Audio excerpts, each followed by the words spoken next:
안녕하세요. 영단계 LC 대표 강사 권호경입니다. 오늘은 2015년 하반기 정기 토익 시험 대비해서 파트별로 어떻게 좀 공부를 하면 좋을까? 특히 LC 같은 경우는 공부하시는 방법들을 잘 모르시는 경우들이 많아서 좀 정확하게 파트별로 조금 단시간 내에 점수를 빨리 올릴 수 있는 비법들이 있으면 그거에 대해서 좀 설명을 드릴 거고요. 어떤 문제에 대한 설명이 아니라 어떻게 보면 복습 방법이겠죠. 많은 분들이 A씨는 공부 방법들을 저한테도 많이 물어보셔서 그런 것들을 조금 간략하게 설명을 드리고자 오늘 자리를 마련했고요. 또 저희가 2015년 하반기 약간 이게 달별은 아니지만 이게 상반기 하반기별로 약간씩 경향들이 좀 바뀌는데 2015년에 또 가장 큰 특징은 펄2의 난이도가 좀 많이 올라갔다는 게 큰 특징이기 때문에 거기에 대입해서 또 2는 어떻게 좀 대비를 할 거냐. 그렇다고 해서 펄2, 4가 또 쉬워진 게 아니기 때문에 전체적으로 2015년 상반기부터 나오는 경향 자체가 RC보다는 LC가 조금 더 어렵게 나오는 경향이 있습니다. 그래서 그런 것들을 좀 어떻게 대비할지 저희가 조금 심층적으로 좀 보도록 할게요. 첫 번째, 펄트 1에 대한 얘기를 조금 해볼 텐데 1은 10개밖에 안 되니까 조금 여러분들이 좀 안이하게 생각하실 수도 있지만 이게 첫 번째 하는 부분이라 우리가 보통 뭐 멘붕이 온다 이런 얘기를 하는데 펄트 1에서 한 두세 개만 어려워도 좀 멘붕이 오거든요. 선생님들이 보통 이제 뭐 8대 2, 7대 3 그런 말씀들을 많이 하시는데 이게 뭐냐면 7개, 8개는 좀 쉽다. 근데 두세 개가 좀 난이도가 걸리기 때문에 이 문제들을 좀 대비할 필요가 있습니다. 그래서 보통은 9번, 10번, 8번 이쪽에 사물 그림이나 풍경 그림이 좀 난이도가 높고요. 또 1번부터 5번까지 중에서도 좀 의외의 사진이 나와서 여러분을 좀 당황시키는 경우들이 있기 때문에 이런 걸 또 어떻게 대비할지를 조금 볼게요. 첫 번째, 저는 이 법칙 중요하다고 생각합니다. 선생님이 만든 법칙이긴 한데 펄2는 사실 이거 세 개면 되거든요. 동작, 배경, 외모인데 보통 사진을 뭐 분석한다 이런 말씀도 많이 하시지만 사실 사진은 크게 보면 세 가지거든요. 그러니까 사람의 동작이 중심인 사진, 그 다음에 배경이 중심인 사진, 가끔 외모를 특징으로 내는 사진이 있어서 그 앞 글자를 따서 제가 기억하기 쉽게 동배회 법칙이라고 강의 때도 많이 설명을 드리는데 그러니까 요거죠. 동작을 나타내는 동사, 그 다음에 사물 배경 같은 경우는 명사가 나타나게 되고 가끔 뒤통수 치면서 외모를 나타내는 문제들이 나오는데요.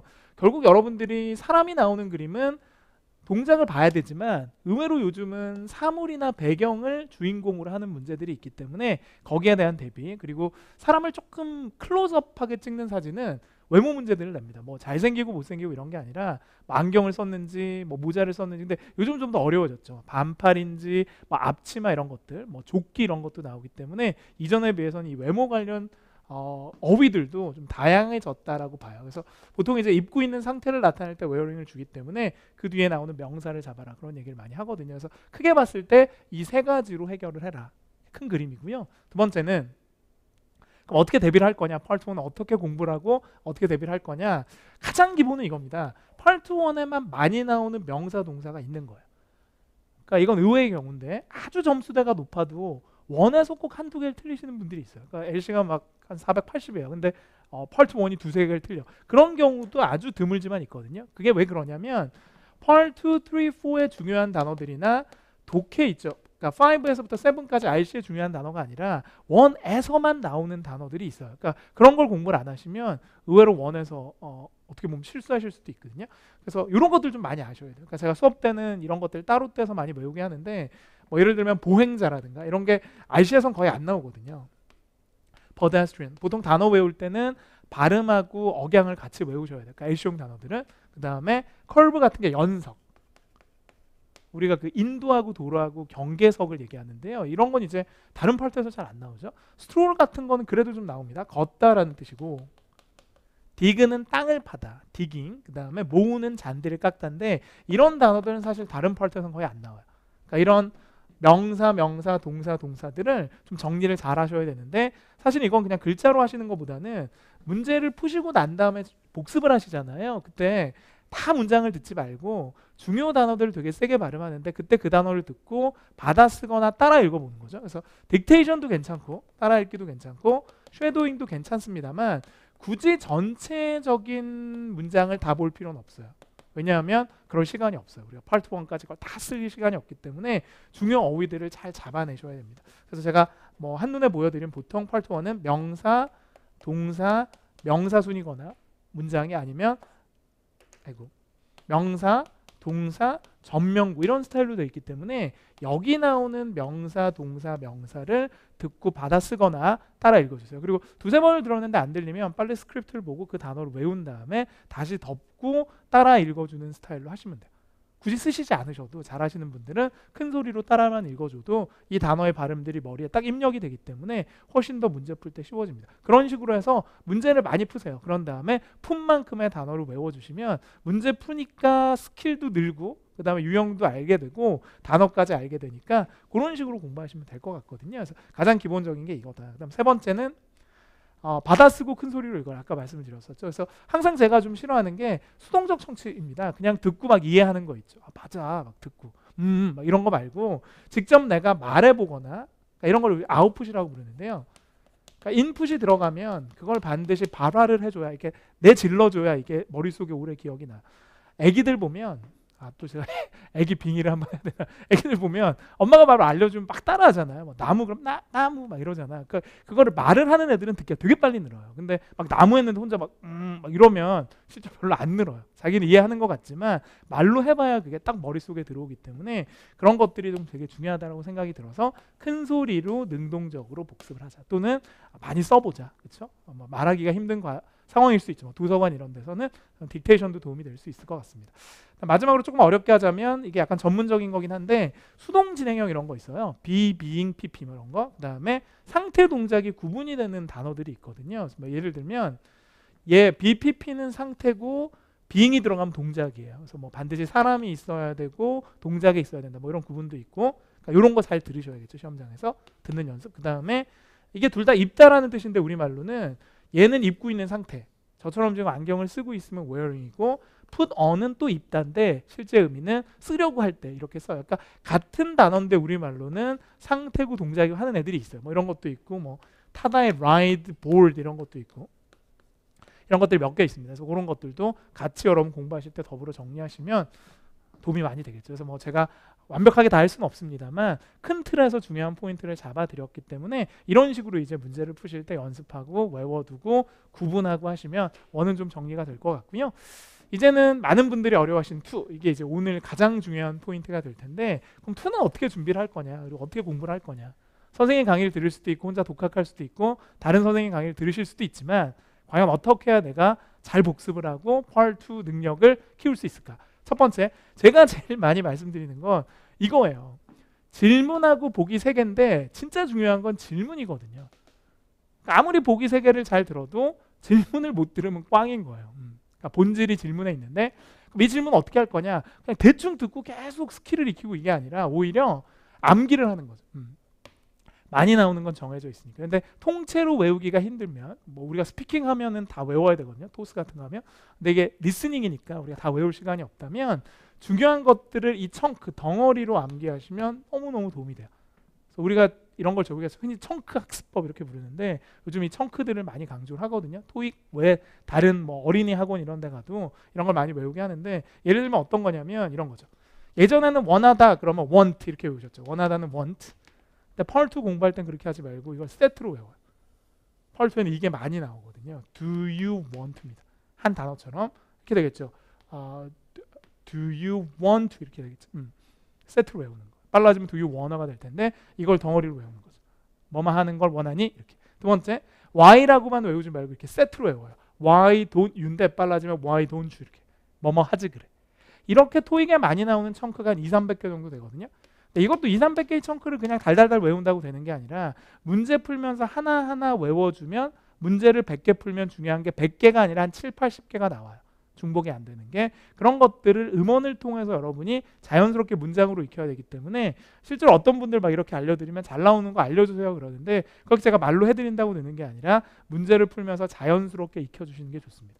그렇게 해서 보통 우리가 한 300~400개, 200~300개 정도 문제를 풀면 그중에 중요한 게 한 200개 정도 나오거든요. 그래서 문제 풀 때마다 그냥 넘기지 마시고 그러니까 틀린 것만 보지 말고 맞춘 거라 하더라도 중요한 청크가 보이면 체크한 다음에 암기를 하시되 정확한 발음으로 익히는 게 좋기 때문에 아까 제가 펄2에서 말씀드렸던 듣고 따라하는 거 이거 되게 많이 하셔야 돼요. 그래서 펄2는 제 생각에 받아쓰기보다는 따라 읽기가 좋습니다. 그리고 많이 외우셔야 돼요. 청크를. 그리고 보기보단 질문. 두 번째, 오답 유형을 정리하는 것도 중요하죠. 왜냐하면 우리말로 해석했을 땐 맞는데 틀린 것들이 있어요. 그러니까 이게 원래 영어를 잘했던 분들은 이거를 좀 조심해야 돼요. 원래 영어를 잘하시니까 질문은 다 들릴 텐데 이게 문제인 거예요. A도 맞고 B도 맞아. 이런 경험 있죠. 잘하시는 분들. 그럼 어떻게 할 거냐? 토익이 좋아하는 오답 유형을 알고 있으면 오답 제거하기가 굉장히 쉬워지는데 가장 대표적인 게 유사 발음. 뭐 이런 거 있잖아요. 질문에 카피가 들리면 보기 중에 커피가 들리면 안 된다. 많은 선생님들이 강조하시는 아직도 통합니다. 유사 발음. 두 번째, 주어 불일치. 저는 이거 되게 유용하게 써먹는데 Are you라고 물어요. 뒤에 게 안 들리는 거야. 이렇게 들려요. Are you? 안 들려요. 안 들려. 그때 you를 잡아놓으면 최소한 he 같은 걸로 시작하는 보기는 제거가 가능해요. 왜냐하면 you로 물었을 땐 I로 답하지 he로 답하지 않거든요. 그러니까 그런 거 조심. 그 다음에 의문사 문문은 또 yes, no가 안 돼요. 그리고 선택 또한 90% 이상은 yes, no가 안 됩니다. 이런 식으로 질문의 유형에 맞게 답이 되는 애들과 답이 안 되는 애들, 특히 안 되는 애들을 정리하시면 이렇게 X, X 세모로 답을 구할 수가 있어요. 이렇게 저도 많이 구하거든요. 이건 아닌데? 유사 발음인데? 모르겠는데? 그럼 이게 답인 거예요. 이렇게 해서 보기가 3개라는 걸 좀 100% 활용을 하셔서 오답을 먼저 제거하시는 것도 참 좋고요. 그러니까 이런 거 이제 문제를 좀 많이 풀어봐야겠죠. 그래야 유형들이 쌓이니까, 그렇죠? 데이터처럼. 그다음 세 번째 같은 경우는 뭐 의문사하고 선택하고 청유 이 세 가지가 가장 쉬운 유형이라고 합니다. 그래서 저는 어려운 문제 하나를 맞추는 것보다는 쉬운 걸 틀리지 않는 게 훨씬 더 중요하다고 생각을 하는데 의문사가 보통 한 12개에서 13개, 선택이 한 2-3개, 청유문이 한 2-3개 나올 거예요. 그러니까 합치면 거의 20문제 되거든요. 30개 중에 3분의 2는 좀 쉬운 데서 출제가 되니까 쉬운 거부터 확실하게 만점을 받자. 특히 점수대가 낮으신 분들은 어려운 평서문 이런 거 욕심내지 말고 여기서 좀 포인트를 잡으셔야 되고요. 그다음에 무조건 답이 되는 표현도 있어요. 그러니까 질문 하나도 못 들었을 때 막 구세주처럼 답이 되는 게 있죠. 뭐 예를 들면 27, 끝났구나 하는 순간 보기 C에 얘가 나오면 답인 거예요. 이런 게 있는데 가장 대표적인 게 이런 거 모르겠다라는 거 답 잘 되거든요. 모른다. 그래서 예전에는 그냥 이렇게 나왔어요. 뭐 I don't know 몰라요. 뭐 이런 식으로 뭐 I'm not sure 이런 것들 아주 전통적인 것들이죠. I have no idea 이런 거. 근데 요즘은 그거보다는 이렇게 많이 나옵니다. 확인해 볼게. 모르겠다는 거죠. 물어볼게. 모르겠다는 거지. Find out. 알아볼게. 이런 애들이 들어있는 보기는 답이 될 확률이 높아요. 그러니까 청취력이 약하기 때문에 이런 스킬도 필요합니다. 전공법으로 하기가 힘드니까. 두 번째, yes 다음에 no 또는 yes나 no 다음에 but 들어가면 답이 잘 돼요. 한 95% 이상. 많이 써먹는 거고 그 다음에 depends, 그때그때 틀려 이런 것처럼 지금은 잘 모르겠다는 의미를 가진 이런 표현들도 정답이 잘 되니까 이런 게 얘만 있는 건 아니겠죠. 제가 이런 게 있다라는 것만 지금 이 자리에서 설명을 드리는 거고 제가 강의한 강의 중에 스킬 공식에 진술하는 강의가 있습니다. 거기 보면 LC에 나올 수 있는 모든 스킬이 다 총망라되어 있어요. 그래서 제가 그 강의를 찍으면서 우와, 펄2도 이렇게 스킬이 많구나. 그러니까 선생님들도 강의하면서 늘거든요. 이런 걸 막 책을 쓰면서도 늘고 뭐 선생님이라고 해서 뭐 영어가 완벽한 게 아니기 때문에 저는 이렇게 강의를 한 개 한 개 찍어 나갈 때마다 제 스스로도 배우는 게 되게 많아서 막 또 그런 거 배우면 막 학생들한테 막 설명을 해주고 싶은 거예요. 어떻게 더 잘 설명할까? 그러니까 그런 것들 보면 스킬들도 꽤 있는 것 같아요. 그래서 같이 공부하시면 도움이 되지 않을까 싶습니다. 자, 이제는 펄 3, 4로 좀 갈게요. 특히 점수대가 낮은 분들은 오히려 펄 2보다는 3, 4가 더 어려우실 것 같아요. 왜냐하면 세 문제를 한꺼번에 풀어야 되기 때문에 상당히 부담이 되죠. 3, 4는. 첫 번째, 신속 정확하게 문제와 보기를 요약하는 거. 이게 되게 중요한데 문제가 3개니까 이렇게 41번, 42번, 43번입니다. 펄 3, 4와 같이. 그래서 가장 중요한 건 뭐냐면 유형을 좀 알아야 돼요. 문제를 딱 봤을 때 선생님은 딱 보면 알거든요. 이게 키워드고 이 문제는 이쯤 뜨겠구나. 예를 들면 what 다음에 purpose 같은 게 나오잖아요. purpose. 그럼 이건 무조건 안 읽어도 주제예요. 주제 찾는 문제는 거의 초반에 떠요.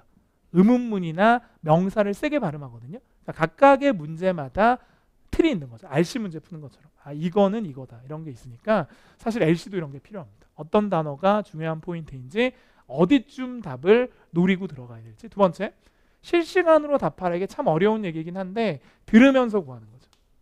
근데 이게 선택이 아니라 이제 필수인 것 같습니다. 그래서 많은 분들이 이렇게 보면서 듣기가 되게 힘드시잖아요. 근데 그렇게 하셔야 돼요. 안 그러면 답들을 많이 놓쳐요. 다 듣고 3개의 문제를 기억할 수 없기 때문에 그래서 이 멀티태스킹이라는 게 좀 돼야 되는데 뭐 이론적으로 말하면 눈, 문제는 보고 귀, 질문을 들으면서 손을 움직여라. 그러니까 포인트를 잡아가면서 하라는 얘기인데 그래서 실제 파트 3, 4는 OMR 용지에 바로 마킹하기보다는 문제지에 그때그때 답을 체크하셔야 되고 여백에다 요약을 좀 하셔야 돼요. 원래 문제지에 낙서하면 안 되지만 낙서해도 되거든요. 사실 잡지 않기 때문에 감독관들이. 그래서 그렇게 하셔서 이 세 가지를 전부 이용하셔야 돼요. 손, 귀, 눈. 이런 멀티플레이어를 좀 여러분들이 지향을 하셔야겠죠. 다음 세 번째는 5대 키워드라는 게 있습니다. 문제 요약할 때 되게 중요한 키워드가 실제로 5개가 있는데 문제 중에 시간이나 장소나 고유명사나 숫자나 3자가 뜨면 그 단어가 거의 그대로 포인트가 돼요. 그러니까 예를 들어서 오늘 여자가 뭐 할 거냐 그럼 이 오늘을 노리는 거예요. 여자 대사 중에 내가 쇼핑 갈 거야. 오늘 그러면 그 문장만 들어도 답이 쇼핑이 되는 건데 그런 식으로 키워드 잡는 연습들. 그다음 마지막으로 예측 청취 능력. 이것도 중요한데요. 결국 토익에 나오는 거의 대부분의 지문은 내용이 정해져 있기 때문에 실제로는 안 들어도 답이 나오는 게 되게 많아요. 저는. 뭐 예를 들면 뭐 비행기가 늦어지는 이유는 그러면 파트4에서 거의 날씨거든요. 그런 것들. 배경 지식을 많이 올려주면 놓쳐도 답이 보입니다.